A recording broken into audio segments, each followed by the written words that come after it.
Hello friends, good evening.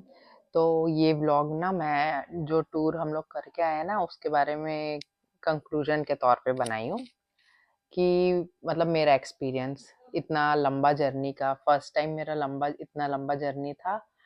Road trip. ऐसे तो बहुत ट्रिप ट्रेन से एरोप्लेन से ऐसे किए हैं, लेकिन रोड ट्रिप बहुत लंबा था ये फर्स्ट टाइम। तो हम लोग 21st को निकले थे। यहाँ से रायपुर से हम लोग को 1 बज गया था। ठीक है, 1 बजे निकले हम लोग नागपुर के लिए। हम लोग सोचे थे नागपुर में स्टे करेंगे। उसके आगे स्टे करने का था। कुछ सिहा नाम याद नहीं आ रहा है उस प्लेस का। सहगांव, हाँ सहगांव करके। लेकिन वहां जाने के लिए ना लेट हो जाता। तो हमारे साथ जो जा रहे थे उन लोग थोड़ा लेट से निकले रायपुर से। तो हम लोग नागपुर में रुके। तो हम लोग 1 बजे निकले यहाँ से। फिर हम लोग लंच करने के लिए रुके थे एक दशमेश ढाबा जो राजनांदगांव से आगे है। और उसके बाद फिर हम लोग नागपुर में फिर उसके बाद 1 बजे के चाय पीने रुके। फिर नागपुर पहुंचे हम लोग। नागपुर कम से कम पौने 9 बजे पहुंचे। ठीक है। तो ये रहा 21st का। मतलब मैं ये बताना चाह रही हूँ कि ना, अगर आप लोग मतलब हमारे साथ तो छोटे बच्चे थे, 2 छोटे बच्चे थे, तो उनको बीच में फ्रेश करवाना, पानी पिलाने के लिए रुक रहे थे। चलती गाड़ी में पानी नहीं पी सकते और कुछ लेना है उनके लिए, तो ये सब चीज़ें में ज़्यादा टाइम लग रहा था। तो ना अपन बहुत रुक-रुक के गए हैं। तो जैसे कोई है फैमिली, बड़े-बड़े लोग हैं या बच्चे भी बड़े हो गए हैं, 5th 6th ऐसे हो गए हैं, तो आप 1 दिन में शिरडी पहुँच सकते हैं, रायपुर से भिलाई से। क्योंकि वो जो एक्सप्रेस है ना, समृद्धि एक्सप्रेस वे करके, वो मतलब कहीं से कुछ उतना डायरेक्ट कनेक्टिविटी नहीं है, तो ऐसे कोई चांस नहीं है अचानक गाड़ी आने नहीं आने का, मतलब आने का। तो उसमें ना आप अपने स्पीड में गाड़ी चला सकते हैं। हाँ, एक स्पीड लिमिट है 120, लेकिन अब गाड़ी तो उतने में चलती नहीं है ऐसे एक्सप्रेस में। और महाराष्ट्र का ये भी था कि कैरियर नहीं रखना है कारों में, क्योंकि सेफ्टी रूल्स के कारण। वो तो है कि अगर लूज हो गया, लगेज लूज हो गया, या फिर कैरियर में जो वो है कुछ जैसे ढकते हैं ना, तो अगर वो खुल गया तो पीछे गाड़ियों के लिए आपकी जिम्मेदारी होगी। अगर कुछ एक्सीडेंट हो गया, कुछ भी हो गया, तो ये सब कुछ कुछ रूल्स है वहाँ। जैसे ही समृद्धि एक्सप्रेस स्टार्ट होता है ना, तो थोड़े कुछ दूर में आपको गाइडलाइन देते हैं पुलिस वाले कि आप यहाँ अगर फर्स्ट टाइम ट्रेवल कर रहे हो क्या है, तो उस हिसाब से आपसे पूछ के फिर आपको बताएंगे किस लेन में चलना है, किस लेन से ओवरटेक करना है। तो ये सब आपको बताएंगे। तो हम लोग फिर नागपुर से 22nd को निकले।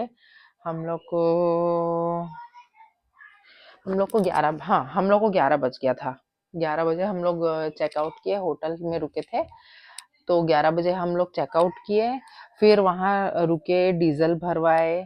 फिर लंच करने के लिए रुके समृद्धि एक्सप्रेस में ना। जहाँ जहाँ पेट्रोल पंप था वहाँ पे फ्रेश होने के लिए टॉयलेट्स और रेस्टोरेंट, होटल, ढाबा ये सब था। कोई मतलब फैसिलिटी थी, ऐसे नहीं कि एक्सप्रेस वे है तो उधर कुछ नहीं होगा। हाँ, लेकिन एक लगातार नहीं था। हर मेरे ख्याल से 30 से नहीं, 75 to 90 किलोमीटर्स में था। कम से कम 7 से 8 ठोक उधर पेट्रोल पंप और ये सब मिल जाएगा। हो सकता है मैं गलत भी बोल रही होंगी, मैंने रैंडमली ऐसे ही बोला। तो वैसे सब में हम लोग ना 11 बजे निकले थे नागपुर से। फिर हम लोग खा लंच करने के लिए रुके, डीजल डलवाने के लिए रुके। फिर एक जगह ऐसे ही मतलब फोटो हाईवे में रुक गए थे, फोटो वोटो क्लिक कराए। कुछ गुजिया वुजिया ये जो जो मैम लोग भी थे, उन लोग हम लोग जो लाए थे, हम लोग ने एक्सचेंज किया खाने पीने की चीजें, फोटोज क्लिक कराई। फिर शाम का चाय पिए। तो हम लोग ना 8 बजे पहुंचे। 8, हाँ 8 सवा 8 हम लोग को हो गया था शिरडी पहुंचे। अगर इतना ना रुक के हम लोग अगर डायरेक्ट भी जाएंगे ना, तो एक ही दिन में रायपुर से शिरडी जाया जा सकता है। फिर हम लोग डिनर विनर करके सो गए। हाँ, और हम लोग जब मेगा साई निवास धर्मशाला में रुके थे, जहाँ पे मतलब कम बजट में इतना अच्छा रूम और उधर ब्रेकफास्ट, लंच और डिनर मतलब फ्री था। हाँ, इंक्लूडेड रहा होगा, लेकिन उतने चीप रेट में वो सब प्रोवाइड करना, वो तो सही में सेवा के भाव से उन लोग करते हैं। तो वहाँ पे हम लोग रुके थे, तो हम लोग डिनर करके 22nd को वहाँ पे फिर सो गए। फिर 23rd को उठ के ना सुबह नहा धो के बढ़िया शिरडी साईं बाबा मंदिर गए। वहाँ पे बहुत भीड़ था। कम से कम 4 से 5 घंटे आपको लाइन के लिए वेट करना पड़ेगा अपने टर्न के लिए, फिर उसके बाद ही आप दर्शन कर पाएँगे। वो तो अब सीज़न के ऊपर है, अगर ज़्यादा भीड़ नहीं है ना, तो आप जल्दी भी दर्शन कर सकते हैं, और अगर भीड़ है तो फिर तो वेट करना पड़ेगा 4 से 5 घंटे। तो हम लोग को 10 बजे पहुंचना था वहां शिरडी साईं बाबा मंदिर में, लेकिन ना हम लोग को लेट हो गया था। तो हम लोग जब गए ना तो वो हो गया था, मतलब आरती स्टार्ट हो गया था, कि आरती होने वाला था, नहीं पता 1 घंटे का गैप था। तो हम लोग 1 घंटे बैठ के बढ़िया वहां पे, मतलब भजन वजन चल रहा था, तो उसको सुने, रेस्ट किए वहां बैठ के, और घूमे अंदर का जो बिल्डिंग था उसमें क्या क्या है क्या क्या नहीं है। और ना वहां पे एक मंदिर के बगल में एक शिरडी साईं बाबा का जहाँ शायद समाधि है, और नहीं नहीं वहां बैठ के ना शायद वो उस समय अपने भक्तों को कुछ कुछ बताते थे या उनका हेल्प करते हैं, जैसे भी उस पेड़ के नीचे बैठते थे, नीम पेड़ के। तो उसका ना जो पत्ता है वो कड़वा नहीं है, कुछ पत्ते कड़वे हैं, कुछ पत्ते मीठे हैं। तो हम लोग टेस्ट किए तो मीठा पत्ता मिला, मतलब हल्का सा तो कड़वा कसैला टाइप का था, लेकिन मीठा था नीम के हिसाब से। फिर वहां से आरती जब समाप्त हो गया तो फिर हम लोग ना 11:30 बजे, 11:30 पौने 12 बजे हम लोग अंदर गए दर्शन करने। फिर दर्शन करके निकले, फिर लंच किया हम लोगों ने। उसके बाद ना फिर मतलब धर्मशाला गए, फ्रेश व्रेश हुए, फिर उसके बाद शनि शिंगणापुर के लिए निकले। फिर जिन्होंने लंच नहीं किया था, मैम लोगों ने और मम्मी लोगों ने, उन्होंने ये ढाबा में लंच किया। फिर उसके बाद शनि शिंगणापुर के लिए निकले, और वहाँ उतना भीड़ नहीं था, ओपन मंदिर था, तो लाइन तो नहीं लगी थी, उतना ज़्यादा भीड़ नहीं था, तो उधर जल्दी दर्शन हो गया। फिर दर्शन करके आए, फिर होटल आए, फिर डिनर करके सो गए। फिर हमारा 24th को ना ये यहाँ गए, नासिक त्र्यंबकेश्वर। तो वहाँ जाने के लिए हाँ शिरडी से शायद 19, हाँ शिरडी से 99 या 100 किलोमीटर्स है। तो वहाँ जाने के लिए 2 ढाई से 3 घंटे लगे हमको। फिर वहाँ बहुत लंबा लाइन था फ्रेंड्स, बहुत लंबा लाइन था। मतलब वहाँ से अगर आपको लाइन लगाना है या जाना है, उस दिन का मैं बता रही हूँ, बाकी अब हर दिन का तो मैं नहीं बता सकती। 6 से 7 घंटे आपको लाइन में वेट करना पड़ेगा, फिर अंदर जाके दर्शन मिलेगा आपको। तो वहाँ फिर हम लोग दर्शन वर्शन किए, तो फिर वहाँ पे वही सेलिब्रिटी रश्मि देसाई से मुलाकात हुआ। फिर उसके बाद हम लोग वहाँ से निकले, फिर डिनर किए, डिनर हम लोग कर लिए, लंच और डिनर एक टाइम किए 6:30 बजे। ठीक है, क्योंकि लंच तो हो नहीं पाया था, लाइन लगाए थे। तो फिर हम लोग डिनर करके, ओले में लपेटा, डिनर करके फिर होटल आ गए। फिर यहाँ हमारा तीनों जगह का वो हो गया, दर्शन हो गया। फिर हम लोग 25th को निकले 11:30 बजे, नहीं नहीं, सॉरी 12:30 बजे निकले, और रुकते रुकते हम लोग एक जगह रास्ता भी भटक गए थे, तो ऐसे में ना 3.5 से 4 घंटे हम लोग को लगे। उससे हाँ, 3.5 से 4 घंटे हम लोग को लगे कुछ भी फ्रेश होने के लिए। टोटल जो रुकने का टाइम है वो मैं आपको बता रही हूँ, लंच के लिए, डिनर के लिए, चाय के लिए, फ्रेश होने के लिए, और बच्चे थे, बच्चों का तबीयत खराब हो गया था, तो इनको बार बार बाथरूम लग रहा था, उसके लिए। तो फिर हम लोग ना 2 बजे भिलाई पहुंचे।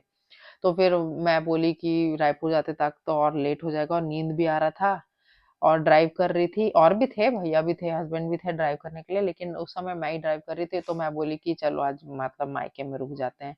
तो फिर आज वहीं, मतलब उस दिन वहीं स्मृति नगर चले गए, फिर रुक के फिर दूसरे दिन हम लोग आए। तो ये टूर बहुत ही मस्त एक्सपीरियंस वाला भी रहा। मुझे नहीं लग रहा था कि मैं इतना ड्राइव कर पाऊंगी कि नहीं, लेकिन जो फर्स्ट हाफ था ना, मतलब जाने का, उसमें पूरा मैंने ड्राइव किया, हस्बैंड थोड़ा-सा ड्राइव किए, फिर बाकी तो मैं ले ली थी गाड़ी। और इनोवा में तो बहुत ही मतलब बिल्कुल थकान नहीं लगा, बिल्कुल थकान नहीं, मस्त गाड़ी है।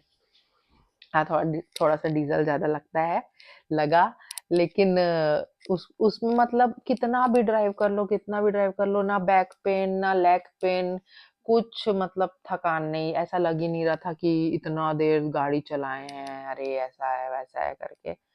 तो मस्त था ट्रिप। आप लोग भी अगर सोच रहे होंगे ना कि 5 दिन के भी कहीं घूमने आना है, शिरडी जाना ही है, तो आप लोग भी प्लान कर सकते हैं। एक ही दिन में अगर आप सुबह मतलब बच्चे-वच्चे नहीं हैं, कुछ हैं, हस्बैंड-वाइफ हैं या फैमिली बड़े-बड़े लोग भी हैं, जल्दी से तैयार हो सकते हैं, तो 8 बजे भी निकलेंगे ना, तो रात को 11 बजे तक आप लोग शिरडी पहुँच जाएँगे। इतना मस्त रोड है, सही में बता रही हूँ मस्त रोड है। और उधर से शिरडी से 179 किलोमीटर्स पुणे, मुंबई भी पास है, सूरत भी पास है और भी बहुत सारी चीज़ें हैं आस-पास घूमने लायक। तो वो पूरा मेरे ख़्याल से, मेरे नॉलेज से लिए है लगता है कि समृद्धि एक्सप्रेस जो है ना, उसी से कनेक्टेड है सब। तो वो तो हाईवे मस्त है। तो आप लोग भी प्लान कर सकते हैं, कभी होगा फ्यूचर में तो प्लान करिए। हाँ, लेकिन आप ऐसे मौसम में प्लान करिए कि थोड़ा-सा अच्छा मौसम रहे, ठंड रहे थोड़ा-सा। हाँ, और ठंड भी नहीं था, हम लोग सोच रहे थे ठंड होगा, स्वेटर-वेटर लेके गए थे, लेकिन ना बच्चों को स्वेटर का नीड पड़ा, ना हम लोग को स्वेटर का नीड पड़ा। नॉर्मल क्लोथ्स में ही हमारा हो गया। मतलब ऐसा भी नहीं था कि एकदम गर्मी लग रहा था, एकदम ठंडी लग रहा था, अच्छा मौसम था। तो ये सब चीज़ें अक्टूबर से लेके जनवरी-फरवरी तक ही प्लान करें, क्योंकि गर्मी के टाइम अगर सोचेंगे समर वैकेशन में जाते हैं, तो गर्मी से ही आदमी परेशान हो जाएगा। एक तो गाड़ियों में टायर फटने का डर रहता है, आग लगने का डर रहता है क्योंकि उतनी तेज़ गाड़ी चलती है, पेट्रोल फुल रहता है, मतलब अब कराना ही पड़ता है। तो ऑब्वियस सी बात है गर्मी में बहुत दिक्कत होता है, आप खाना खाने के लिए उतरेंगे, तो उसमें इतना देर मतलब जितना नॉर्मल अभी हम लोग चिल करते हुए चाय पी रहे थे, खाना खा रहे थे, फिर आराम से बैठ रहे थे ना, उतने देर में हालत खराब हो जाएगा गर्मी में। ये सब मतलब खाना के लिए, लंच के लिए, डिनर के लिए भी हालत खराब हो जाएगा क्योंकि हाईवे में तो एक थोड़ा-सा अलग टाइप का गर्मी लगता ही है। तो आप लोग अगर प्लान कर रहे होंगे अभी जाने का, जनवरी-वनवरी, फरवरी में तो कर सकते हैं। काफ़ी अच्छा ट्रिप है और अगर जाएँगे तो अच्छे से जाइएगा, सेफ़ली जाइएगा। बाकी चलिए अब मिलते हैं मेरे नेक्स्ट व्लॉग पे। Okay tata bye bye. बाय-बाय कर दे बेटा। कर देना। नहीं करेगा?